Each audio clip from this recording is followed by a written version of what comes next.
What if the character everyone's been linking to Signora isn't actually the one? For months, the community was pretty convinced vodianitsa was Signora's adopted kid. Made sense at the time, given what little info we had to go on, but newer rumors are pointing somewhere else entirely. Odette's now the name popping up as Signora's actual connection. Current leaks suggest she might be the adopted daughter, not vodianitsa. Obviously, nothing's locked in until HoYoverse actually confirms it in-game, so take this with the usual grain of salt. Still, compared to the old theory, this one's landing a lot harder. And that's just the start of it. There's also talk that Odette could be playable before version 7.0 wraps up. Some leakers are saying she might actually beat vodianitsa to release, which would put her earlier in the Snezhnaya lineup than people expected. If that holds up, we could be getting kit and element details sooner rather than later. Here's the part that's got people talking, though. Her role.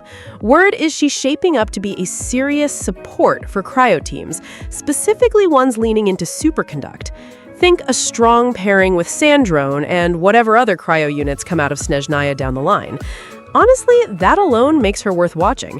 Superconduct hasn't had a real moment in the current meta, and a dedicated support built around it could change that.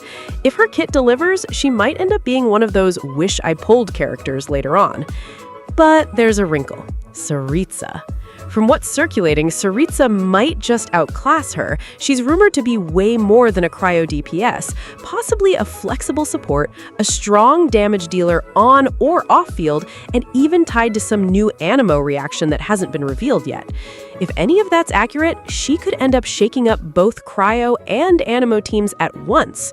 So where does that leave Odette? Probably in her own lane. She sounds like the pick if you're building specifically around Superconduct, narrower but really good at what she does. Tsaritsa, on the other hand, seems built to be the flexible, do-everything option that boosts multiple reactions and hits hard herself. Which means Odette's still worth pulling if Sandrone or Superconduct teams are your thing. But if you're trying to save Primogems, waiting for Tsaritsa in 7.3 might be the smarter move long-term. For now, keep an eye on two things: whether we get solid kit info on Odette, and whether the Signora adoption theory picks up more support. The Snezhnaya cast is turning out way more tangled than anyone expected, and these two characters alone could flip the current cryo meta on its head. So, are you saving for Odette or holding out for Tsaritsa? Drop your plans in the comments and subscribe if you want more Genshin leaks and Snezhnaya breakdowns as they come in.